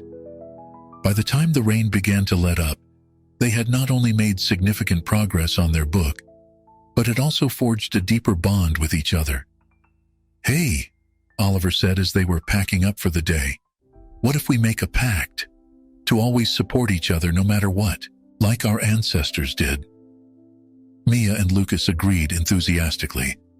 They put their hands together in the center of their circle, making a solemn vow to always be there for each other, to share their burdens, and to draw strength from their shared history. As they emerged from the basement, blinking in the sudden sunlight, breaking through the clouds, each of them felt a newfound sense of connection, not just to their family's past, but to each other, and to their own potential to overcome whatever challenges lay ahead. The book project had become more than just a record of their family's history. It was a testament to their own resilience, a reminder that they too were part of a long line of survivors and dreamers. And as they parted ways that evening, each cousin carried with them a sense of belonging and purpose that hadn't been there before. Little did they know that their journey of discovery was far from over. The basement still held secrets waiting to be uncovered, and the summer had many more surprises in store for them. The next afternoon, the cousins reconvened in the basement, eager to continue their family history project. As they settled into their usual spots, Lucas reached for a stack of photos they hadn't yet sorted through. He began flipping through them idly, half listening to Mia and Oliver's debate about how to structure the next chapter of their book. Suddenly, Lucas froze, his eyes widening as he stared at a particular photograph. "Guys," he said, his voice trembling slightly, "you need to see this." Mia and Oliver crowded around him, peering at the faded black and white image in his hands. It showed a young man in his early 20s, dressed in the fashion of the 1940s, leaning against an old car with a confident smile. "That looks exactly like my dad," Lucas whispered, his finger tracing the outline of the man's face. Oliver squinted at the photo. Are you sure? It looks pretty old. I'm telling you, it's like looking at a picture of my dad from the future, Lucas insisted. But that's impossible, right? Mia gently took the photo from Lucas, examining it closely. Look at the back, she said, turning it over. In faded pencil, someone had written, Thomas, 1943. Thomas? Oliver echoed. Isn't that your great-grandfather's name, Lucas? Lucas nodded slowly, his mind racing. He'd always known he was named after his great-grandfather, but he'd never seen a picture of the man as a young adult. The resemblance to his father was uncanny, almost eerie. A mixture of excitement and unease settled over the group. This discovery added a new layer of mystery to their family history project, and they were eager to learn more. We need to ask Grandma about this, Mia declared. The others agreed, and they quickly made their way upstairs to find their grandmother. They found Ellen in the kitchen, preparing a batch of her famous oatmeal cookies. She listened patiently as the cousins, talking over each other in their excitement, explained their discovery and showed her the photograph. Ellen's eyes widened as she looked at the image. Oh my, she said softly. I haven't seen this picture in years. Yes, that's your great-grandfather Thomas, Lucas. The resemblance to your father is remarkable, isn't it? But who was he really? Lucas pressed. We don't know much about him, except that I'm named after him. Ellen's expression grew serious. Well, children, every family has its secrets, and Thomas, he had quite a few. The cousins leaned in, sensing they were on the brink of uncovering something significant. Ellen sighed, then began to speak, her voice taking on the familiar cadence of a storyteller. Thomas, your great-grandfather, had a rather colorful past, she began. He wasn't always the upstanding citizen he later became. In his youth, he ran with a rough crowd, got into all sorts of trouble. Lucas felt a knot forming in his stomach. He'd always been proud of his name, thinking it connected him to a line of honorable men. Now, he wasn't so sure.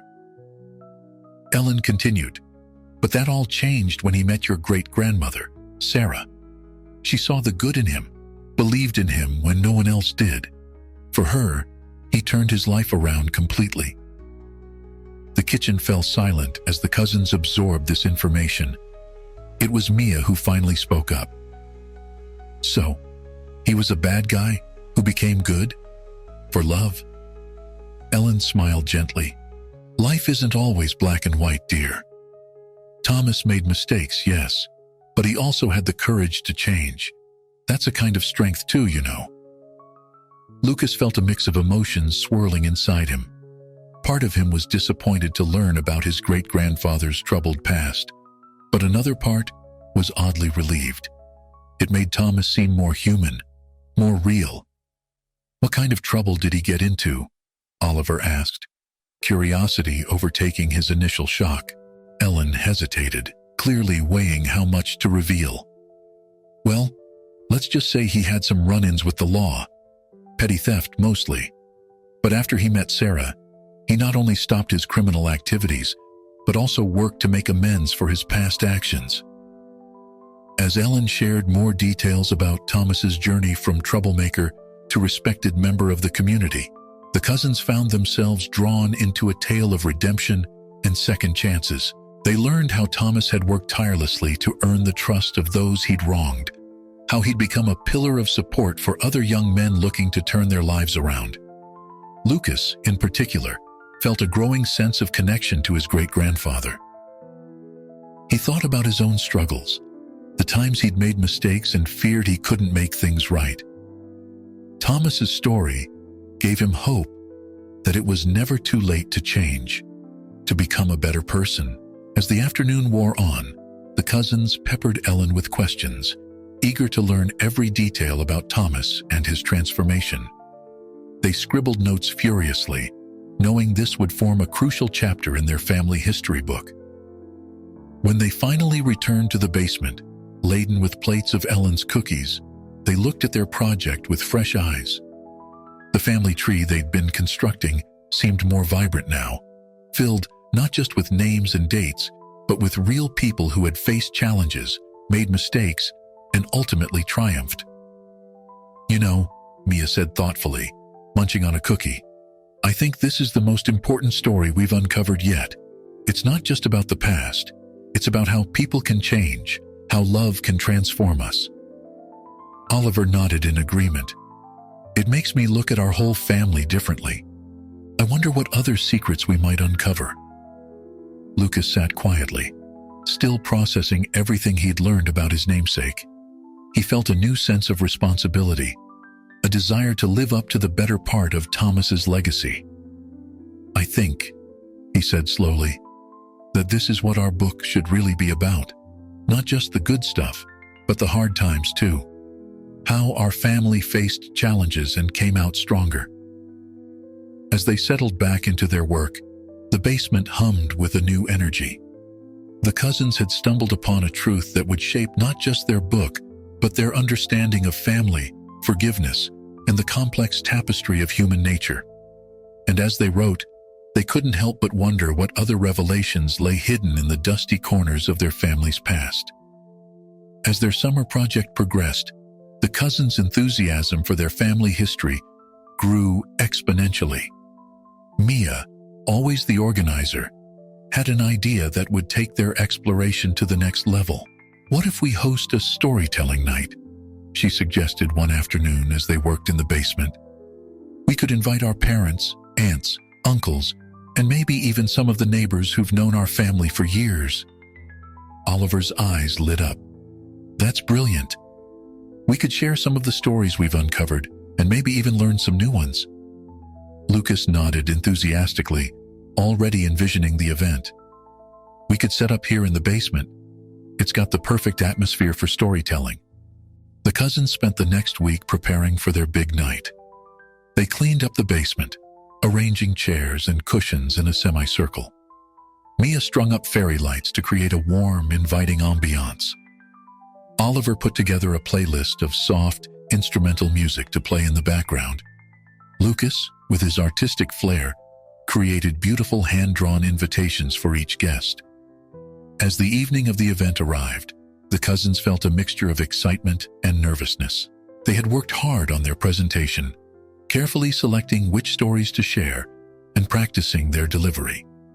The basement slowly filled with family members and curious neighbors, all intrigued by the promise of uncovering long-buried family tales. Mia stepped forward to begin the evening, her voice only slightly shaky as she welcomed everyone. "Thank you all for coming," she said. "We've spent this summer discovering amazing stories about our family, and we wanted to share them with you." As the cousins took turns narrating tales of love, loss, adventure, and perseverance, their audience listened with rapt attention. There were gasps of surprise, bursts of laughter, and more than a few teary eyes as the rich tapestry of their family history unfolded. When they reached the story of Thomas, Lucas's great-grandfather, Lucas felt a lump form in his throat. He glanced at his father, wondering how he would react to hearing about his grandfather's checkered past. To Lucas's surprise, his father nodded encouragingly, a look of pride in his eyes. Emboldened, Lucas launched into the tale, his voice growing stronger as he recounted Thomas's journey from troubled youth to respected community member. As the evening progressed, something unexpected began to happen. Inspired by the cousins' stories, other family members started to share their own memories and anecdotes. Aunt Sarah revealed a hilarious mishap from her college days that had never been spoken of before. Uncle Jim, usually so quiet, told a touching story about how he and his wife met. Mia found herself deeply moved by the experience. As she listened to the stories swirling around her, she realized that every member of her family had faced challenges, just like she was facing now with her academic pressure. The strength and resilience she saw in her ancestors and relatives made her own struggles seem more manageable.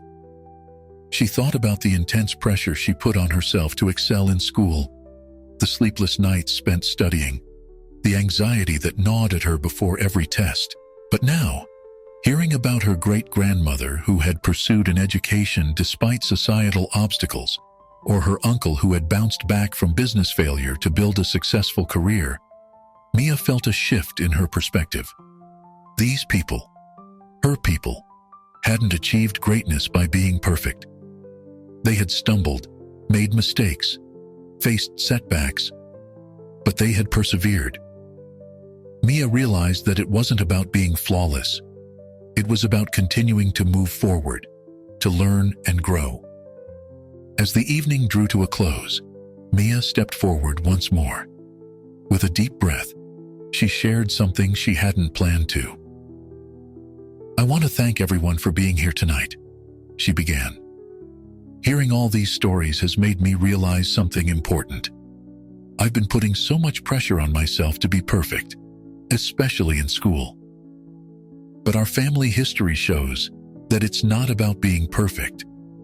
It's about trying our best, learning from our mistakes, and supporting each other." Her words were met with nods of understanding and murmurs of encouragement. Mia's parents exchanged worried glances, realizing they hadn't fully understood the pressure their daughter had been under. Oliver, seeing Mia's courage, felt inspired to share his own struggles.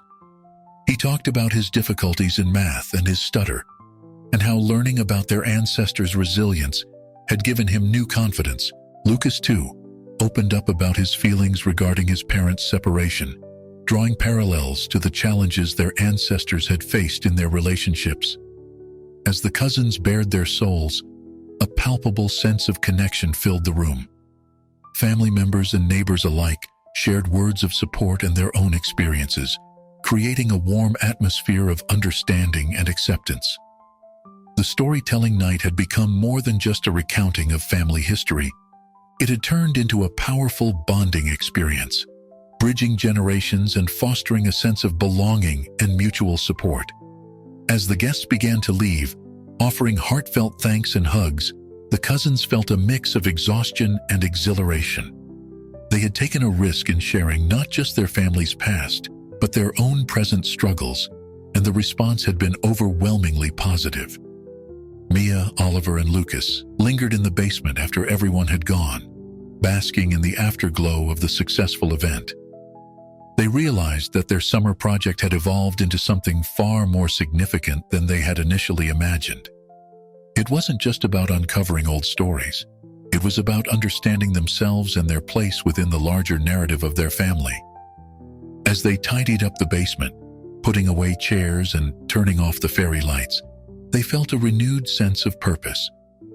Their book would not just be a collection of historical anecdotes, but a living document that connected past and present, highlighting the enduring strength of family bonds across generations. With tired but contented smiles, the cousins made plans to meet again the next day. They had more stories to write, more connections to make, and a newfound appreciation for the complex, beautiful tapestry of their family history. The day after the storytelling night, the cousins reconvened in the basement, their usual excitement tempered by a thoughtful mood. The events of the previous evening had left them with much to process. "I can't believe how well it went," Mia said, absently fiddling with a strand of leftover fairy lights.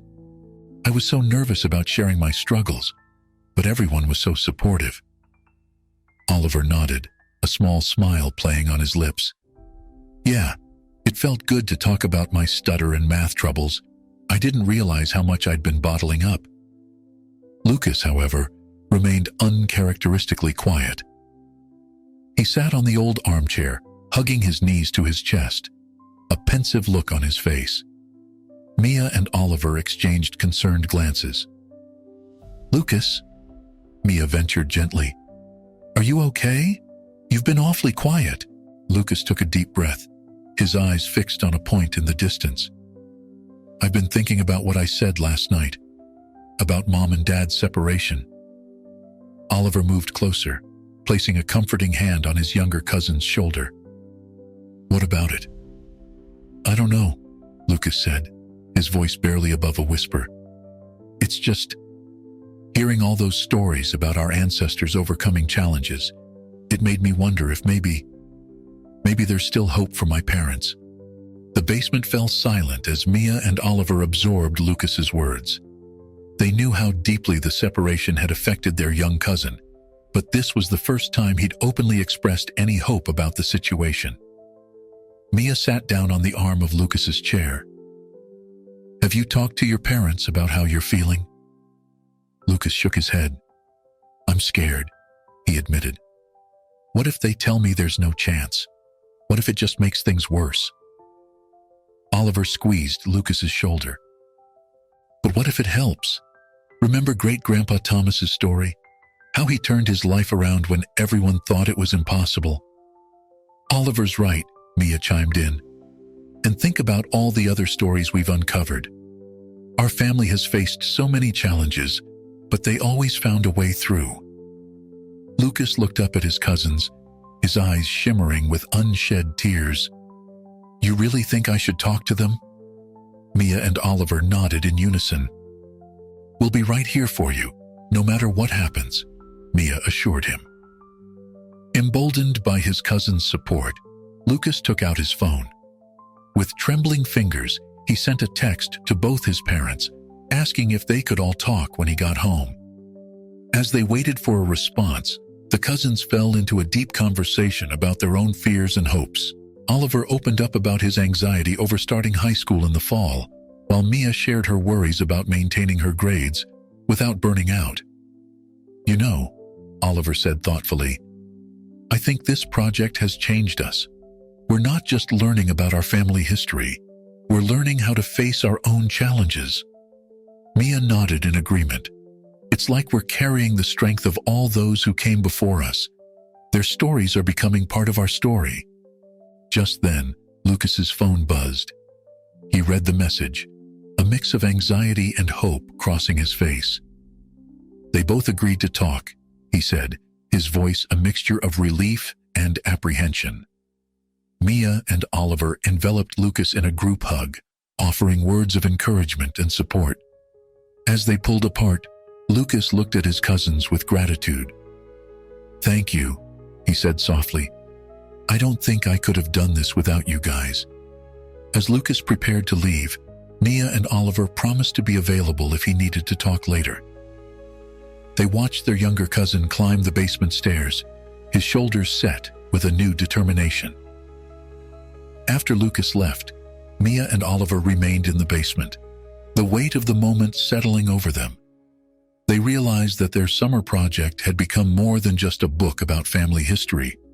It had become a journey of self-discovery, a source of strength, and a catalyst for change in their lives. Do you think he'll be okay? Oliver asked, concern evident in his voice. Mia nodded slowly. I think so. Lucas is stronger than he knows, and no matter what happens, he's got us. As they began to pack up for the day, both cousins felt a renewed sense of purpose. Their family history book was no longer just a record of the past. It was a guide for navigating their present and shaping their future. They made plans to meet again the next day, eager to continue their work, but also anxious to hear how Lucas's conversation with his parents had gone. As they left the basement, they carried with them not just the stories of their ancestors, but a deeper understanding of themselves and the unbreakable bonds of family that connected them all. The summer that had started as a simple exploration of old photos and letters had become a transformative experience, teaching them lessons about resilience, hope, and the enduring power of family ties. And as they stepped out into the warm afternoon sun, Mia and Oliver knew that whatever challenges lay ahead, they would face them together, armed with the wisdom and strength of generations. The next day, Mia and Oliver arrived at the basement early, anxiously awaiting Lucas's arrival. When he finally appeared at the top of the stairs, his expression was unreadable. How did it go? Mia asked tentatively as Lucas settled into his usual spot. Lucas took a deep breath. It was intense. But good, I think. We talked for hours. They listened to how I felt, and they both promised to try counseling again. Oliver and Mia exchanged relieved glances. "That's great news, Lucas," Oliver said, giving his cousin a supportive pat on the back. "Yeah," Lucas nodded, a small smile forming. "It's not fixed, but it feels like a start. And I don't think I would have had the courage to speak up if it wasn't for all we've learned this summer." The cousins spent the next hour discussing Lucas's conversation with his parents, offering support, and sharing their own experiences with family communication.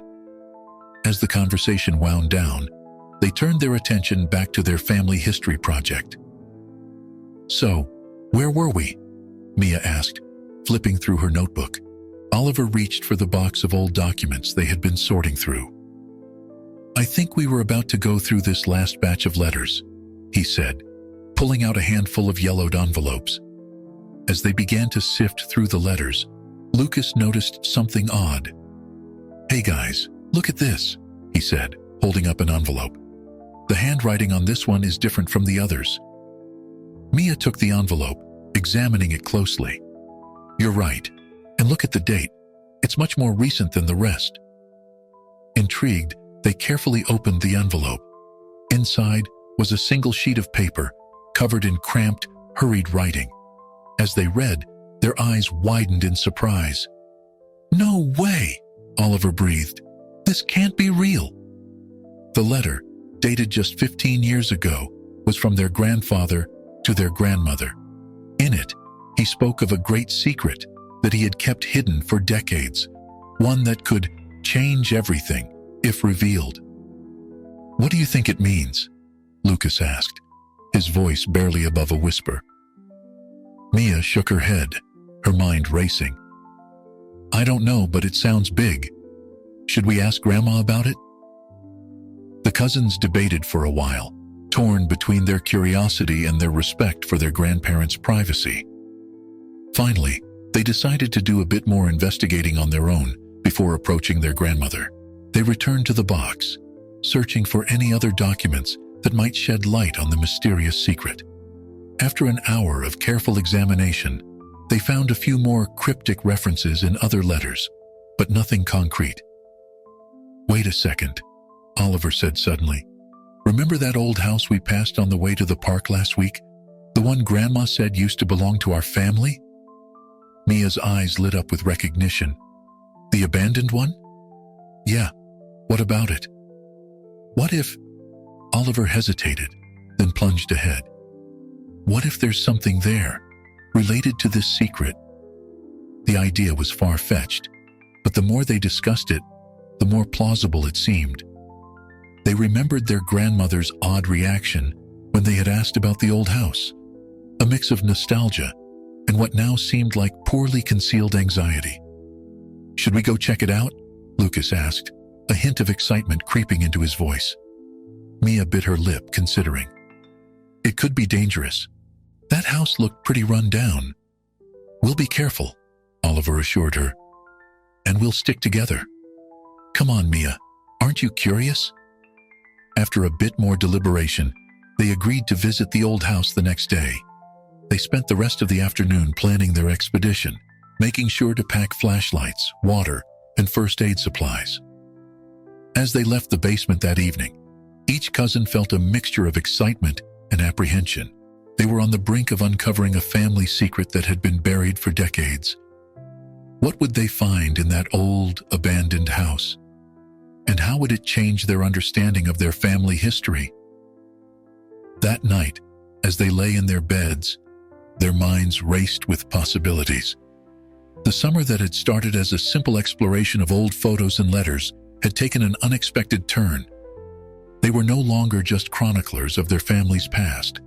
They had become detectives, unraveling a mystery that spanned generations. As sleep finally claimed them, each cousin dreamed of hidden treasures, long-lost relatives, and the tantalizing secret that awaited them in the dusty rooms of an abandoned house. Little did they know that their discovery the next day would shake the very foundations of their family's history and change their lives forever. The next morning dawned bright and clear, a stark contrast to the nervous energy that thrummed through the cousins as they met at their designated spot. Armed with backpacks filled with supplies, they set off towards the old abandoned house that had once belonged to their family. As they approached the dilapidated structure, its weathered facade looming before them, Mia felt a shiver run down her spine. "Are we sure about this?" she asked, her voice barely above a whisper. Oliver nodded resolutely. "We've come this far. We need to know the truth." Lucas, the youngest but often the bravest, took the lead. He carefully pushed open the creaky front door, wincing at the loud groan it made. The cousins stepped inside, the musty smell of decay and neglect assaulting their senses. They moved cautiously through the house, their flashlight beams cutting through the gloom. Dust motes danced in the shafts of sunlight that managed to penetrate the grimy windows. The rooms were mostly empty, save for a few pieces of broken furniture and tattered curtains. "Look for anything that seems out of place," Mia instructed, her eyes scanning the peeling wallpaper for any hidden compartments or clues. They searched room after room, their initial excitement slowly giving way to disappointment. Just as they were about to give up, Lucas called out from what appeared to be an old study. "Guys, come here, I found something." Mia and Oliver rushed to join him. Lucas was kneeling in front of an old fireplace, running his hands along the bricks. "This one's loose," he explained, wiggling a brick near the back of the fireplace. Together, they managed to pry the brick free. Behind it was a small cavity, and nestled inside was a metal box about the size of a thick book. With trembling hands, Mia lifted the box out of its hiding place. It was locked, but the lock was old and rusted. After a bit of effort, they managed to pry it open. Inside, they found a collection of documents, old letters, newspaper clippings, and what looked like official records. But it was a leather-bound journal that caught their attention. On its cover, in faded gold lettering, was the name Thomas Everett. "That's my great-grandfather's name," Lucas breathed, his eyes wide with shock. They opened the journal carefully, its pages brittle with age. As they began to read, the true nature of their family's secret began to unfold before their eyes. Thomas Everett, it turned out, wasn't just a local hero who had helped found their town.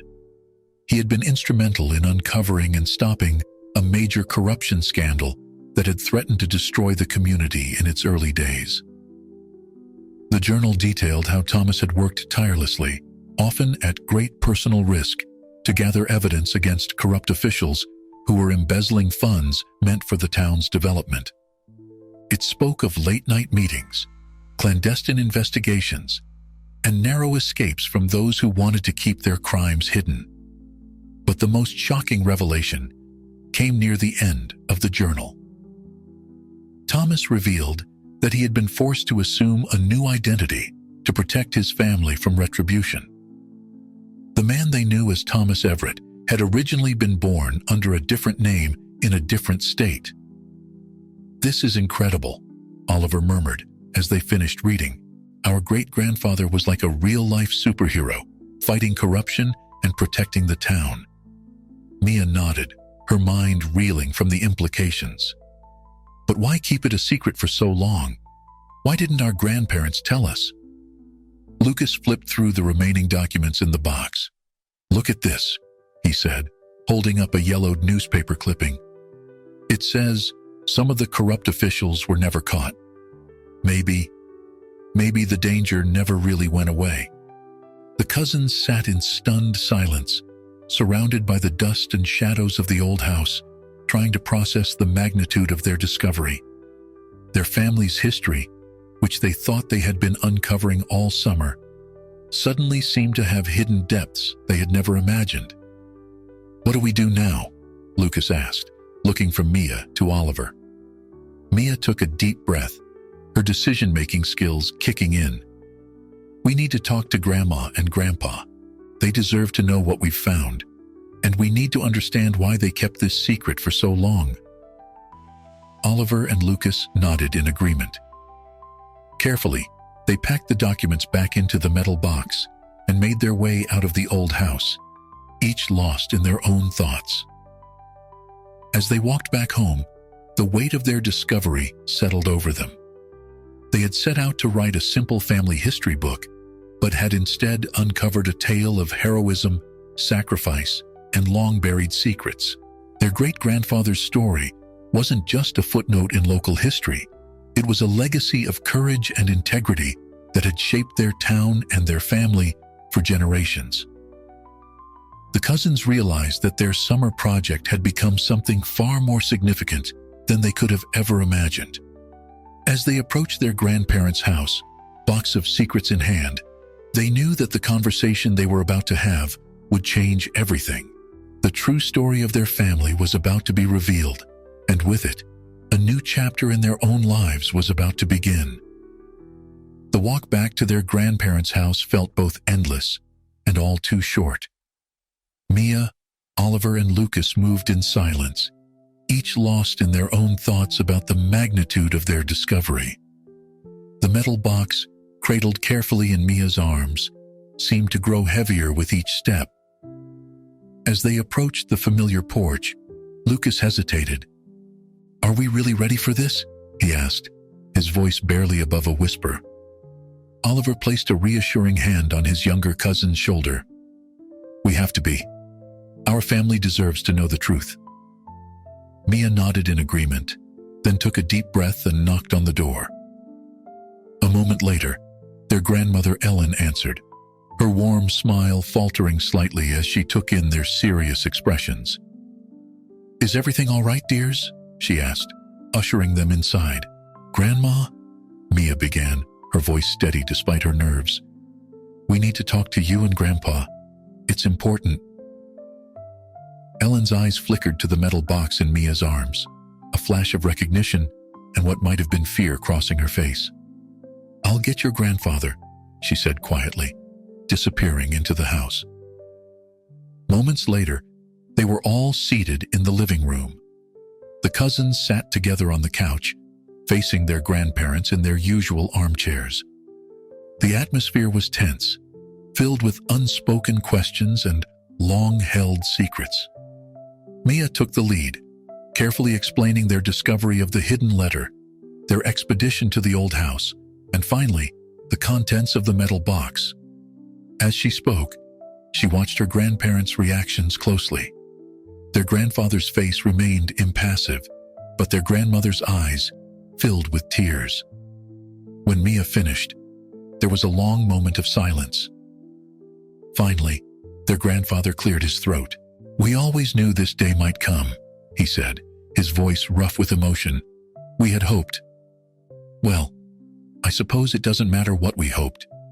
You deserve to know the truth." Over the next few hours, their grandparents filled in the gaps of the story. They explained how Thomas Everett, or rather, the man who had taken that name, had continued to protect the town long after the initial corruption scandal. His work had made powerful enemies, and the threat to his family had never truly disappeared. "We kept the secret to protect you," Ellen said, reaching out to clasp her husband's hand. "But perhaps we were wrong to keep you in the dark for so long." As the full story unfolded, the cousins found themselves overwhelmed by a mix of emotions: pride in their great-grandfather's courage, awe at the sacrifices made by their family, and a deep sense of connection to a legacy they had never known they possessed. "But why tell us now?" Lucas asked, his voice small. "Why leave the clues for us to find?" Their grandfather smiled sadly. "Your great-grandfather believed that the truth should never stay buried forever. He left instructions for us to reveal the secret when the time was right. When you kids started your family history project, well, we thought maybe it was time."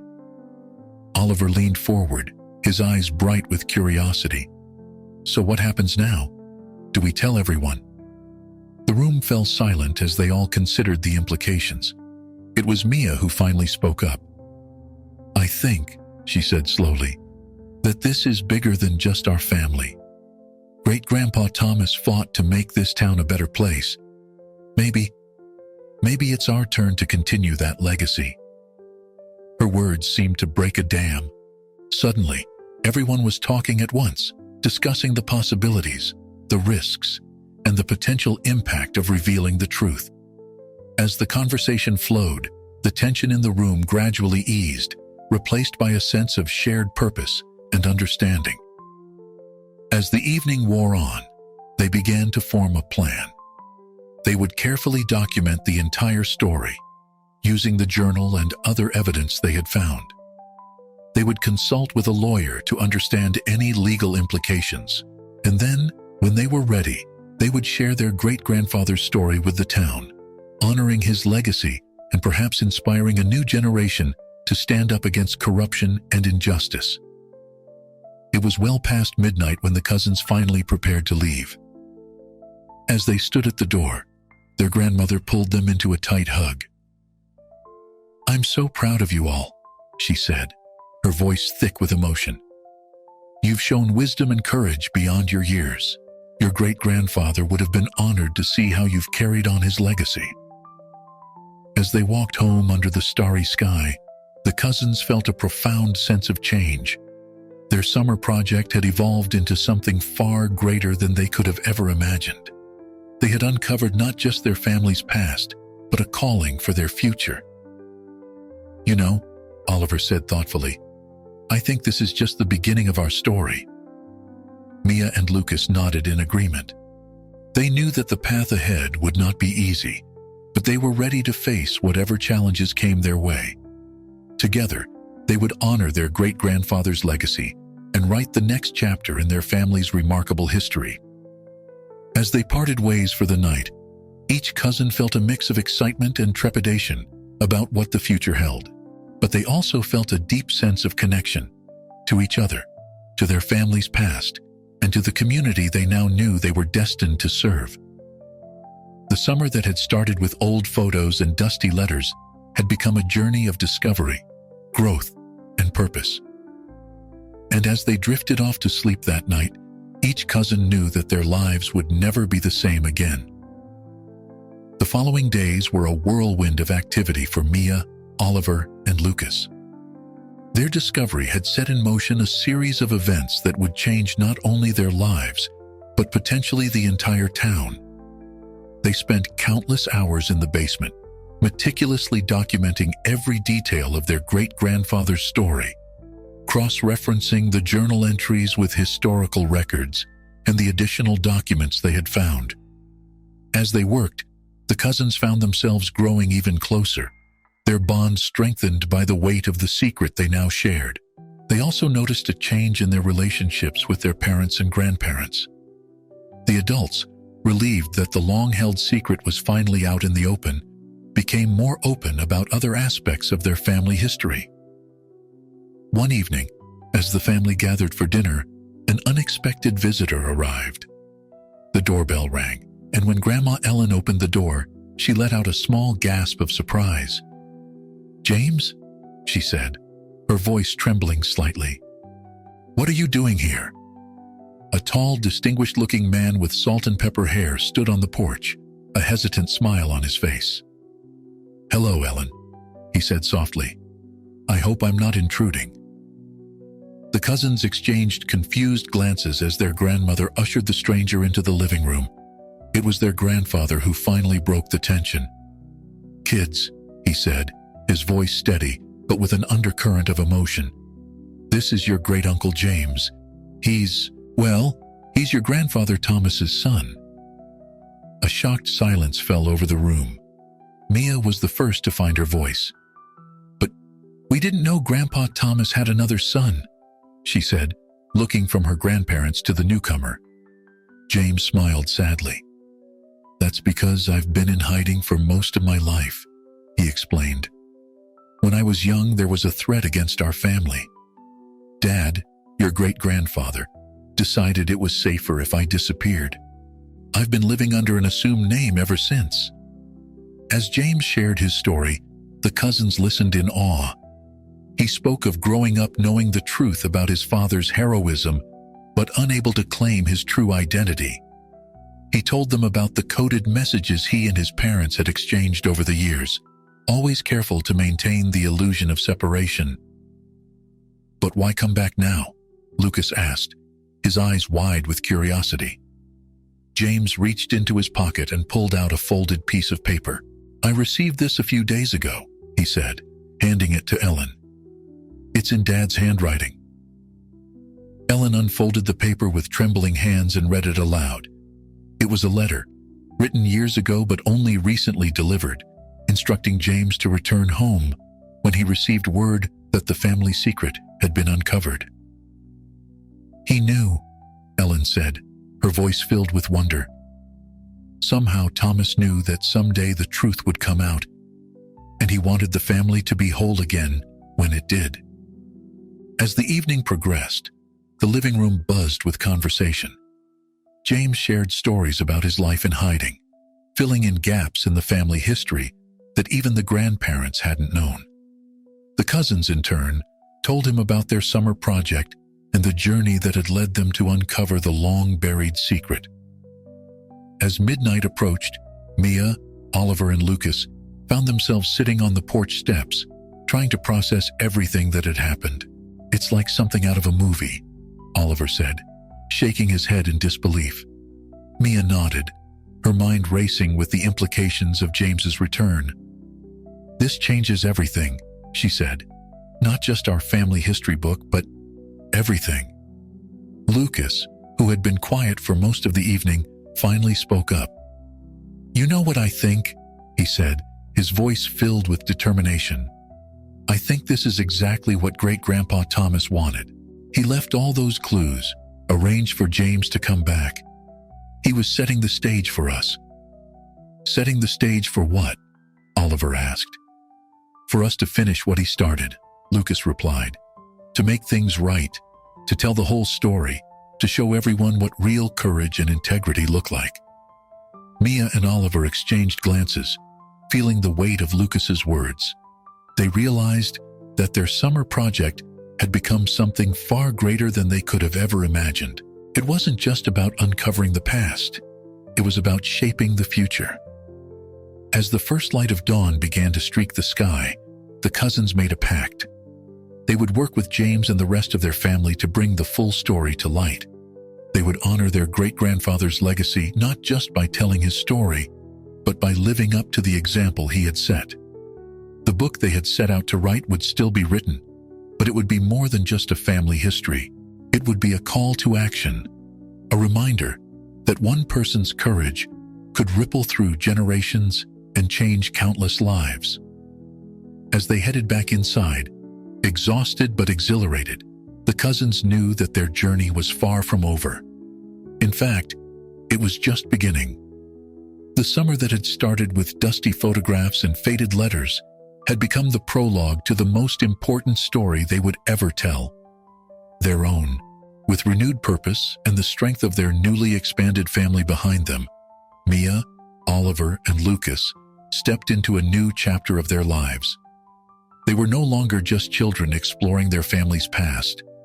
They were the guardians of a powerful legacy and the authors of their family's future.